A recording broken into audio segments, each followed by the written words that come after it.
Hello বন্ধুরা, আজকে তোমাদের সাথে একটা ব্লগ শেয়ার করব। তো চলো, ফ্লিপকার্ট থেকে আমি এই প্যান্টগুলো অর্ডার করেছিলাম। এখন যেহেতু প্রচণ্ড শীত পড়েছে, তো বাচ্চাদের এখন ফুল প্যান্টের দরকার।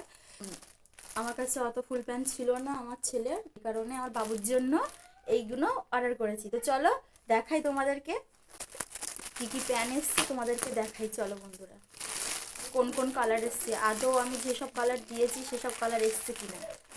তো দেখো বন্ধুরা, একটা প্যাকেট খুললাম তো আরেকটা প্যাকেট, তো কালারগুলো বেশ ভালোই লাগছে দেখতে। প্যান্টগুলো নিশ্চয়ই খুব সুন্দর হবে। এই প্যাকেটটাও ছেড়ে গেল। এই দেখো বন্ধুরা, কত সুন্দর প্যান্ট। দেখো, দুটো কালারও রয়েছে আর এই একটা কালার রয়েছে। এই সব প্যান্টগুলো মাত্র আর মাত্র 394 টাকায় আমি কিনেছি। তো তোমরাও দেরি না করে তো তাড়াতাড়ি অর্ডার করে ফেলো, আর এরকম বাচ্চাদের জন্য শীতের পোশাক নিয়ে আসো। তো ভিডিওটা ভালো লাগলে লাইক কমেন্ট সাবস্ক্রাইব করে দিও। ততক্ষণে টাটা।